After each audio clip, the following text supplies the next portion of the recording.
Skip Bayless and Shannon Sharp. Good morning, guys. How we doing today? You got my Ladies and gentlemen, Shannon Sharp actually won 2 cases of Diet Mountain Dew for me last night because I made the mistake of betting on those choking dogs from Utah who were up 12 points with 6.5 minutes left at the crib. Up 12 with 6.5 and you can't close the deal. That's the first time you've ever swigged that in your life. Wait a minute. Is that Diet Dew? Yeah, I do. You said it with the breakfast of the champion? Yeah, I already had mine this morning. Yeah. It's the nectar of the gods. You know, you might actually have a good show today after you took a swig of that. I know you feeling good. Y'all up like 14 with like 3 minutes to go in the fourth quarter. You feeling good, wasn't No, it was 12 with 6.5. You feeling good? What, was I feeling good? Not with Utah. No. That's not what you said. You said it was 6 straight. Let me knock the poison off the top of this. Ooh. That's better than that. Why you been holding on this for all 6 years? You ain't tell me about this. Why do you think I've been flying out of my seat every day? You ain't been losing, too. You rush out here to lose every day. We're going to have to keep an eye on Shannon throughout the show with that Diet Mountain Dew. Oh, my goodness. But let's get started with the Lake Show because LeBron made sure the Lakers entered the All-Star break on a high note last night, trailing by as many as 12 points in the fourth quarter. LeBron willed the purple and gold to a 106-101 victory over the Jazz. The King dropped 15 of his 33 points in the final period of play.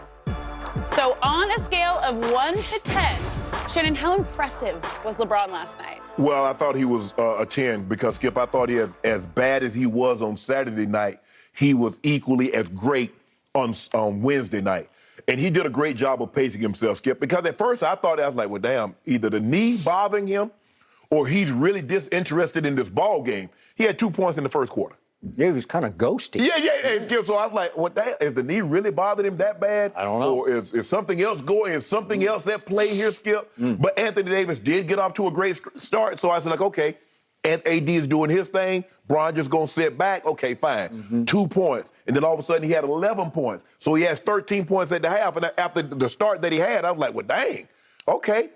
Pace himself again in the third quarter. And then fourth quarter. Because he's heard so many times. Skip Bayless say, oh, he's not clutch. The fourth quarter, he runs. He has his demons. He has those demons. He does, and he had them last night.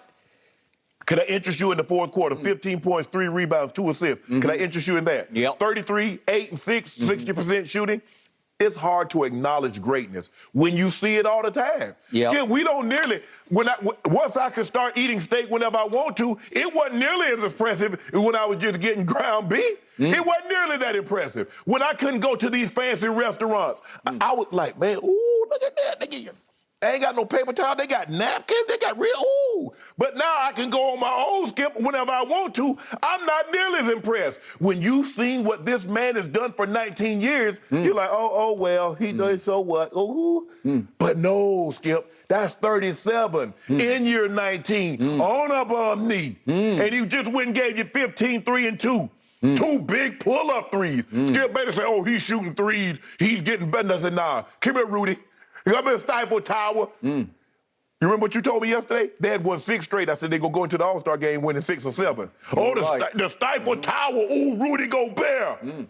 Made him look real bad, did we, Skip? Pull up on him. Tell me when it's my turn. It's not your turn just yet, Skip. Look, AD, I feel bad for AD, Skip. Man, dude just can't catch a break.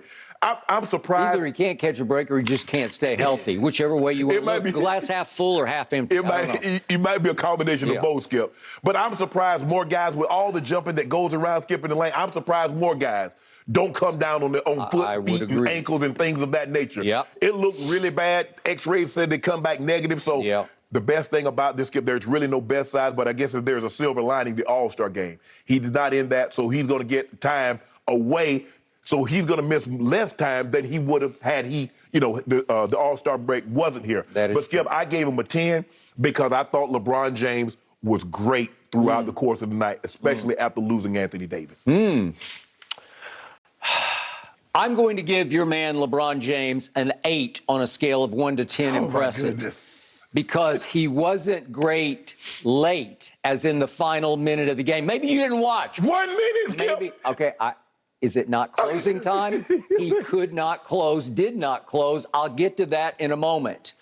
But I would first submit to you, sir. Yes. that your man Anthony Davis going down, and I'm sorry he went down, and it looked awful. It did great. That ankle is not intended to go there, No. and it went all the way over, and he wears low tops, and that always drives me a little crazy because it seems like the high top would at least prevent some of that. It, yeah.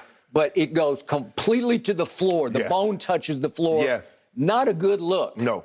Could tear ligaments, could break bones, bad things could happen, obviously, and yet the X-ray, just the bone X-ray, said it's okay. Now he's going to get the MRI today, and we'll see what that... No broken bone, but that didn't say anything about no ligament. I'm not sure about that. But the point is, this is just my theory on that game. I believe if Anthony had not been hurt, the Lakers would have lost the game because it's the old, what Dick Motta used to teach me back in the late 70s. Remember Dick Motta? Yeah, okay. I do. I'm sure. He won a championship with Washington. They're the Wizards now, but they used to go by another name but start with a B. He was the first coach of the fledgling Dallas Mavericks when they came into existence in 1980.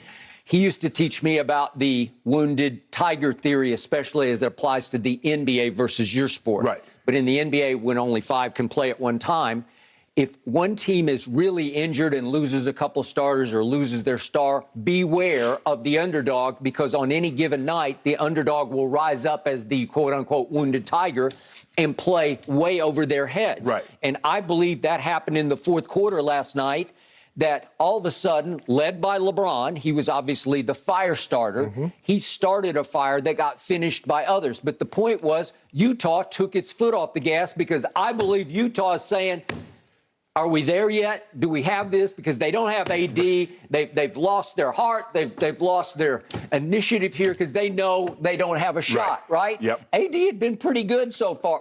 He scored 17, right? Yes. 17 in like 17 minutes. Is that what he played? Do you notice, Skip, when there's a big guy on the other side that he think Mike can give him the work, he gives them the work, Gobert, Joel Embiid, and then he plays Kevon Looney, and he act like he never seen a basketball. Good point. Don't get it. Don't understand. But he was more of the AD you have wanted to see. Yes, absolutely. The AD that I would have said going into this year was still a top 5 player, closer to the AD that in some years we would have said was top 10 actually going into this year, but some years we'd say top 5, right? Okay, so now let's look at what started the firestorm down the stretch at what I call the crypt. LeBron James, speaking of Rudy Gobert, dared to challenge him. And I do think LeBron got inspired because Aaron Donald had come, I don't know if he came straight from the parade, but he came to the front row, right? Right. So the game has started. He's walking in, so everybody's going. The game starts, and he is basking in glory. And you know how that feels because you've won 3 championships. And I think Aaron, I think it was like a revelation yesterday for him.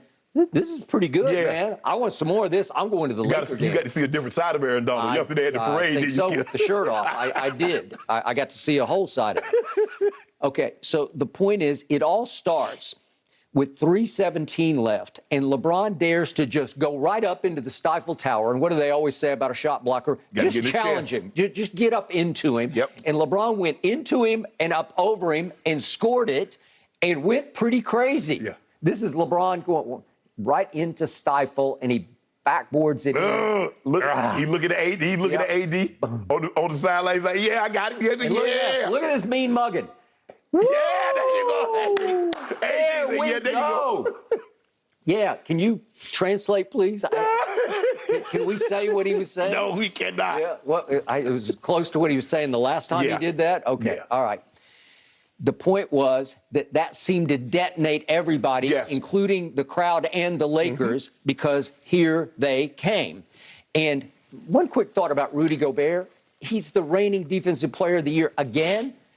I don't ever see it. I don't get it. Did that look like the Defensive Player of the Year? Because if you're that guy, you just don't allow that. Like that late in the game, wouldn't you just say no to LeBron James? Wouldn't you at least send him to the foul line? Somehow you just say, no, you can't do that to me. He tries not to foul, Skip. He tries not to foul. But he doesn't seem like the baddest you-know-what. You know, he doesn't play that hard. He doesn't play that mean. He doesn't play that intimidating. I never quite get it, but he does win. I've lost track how many Defensive Players of the Year. 3. Okay, so he's supposed to be really good, and he wasn't really good, especially down the stretch of the fourth quarter. He had just missed like 6 games with a calf pull, but he'd been back the previous game, so I'm not going to give him any break on that.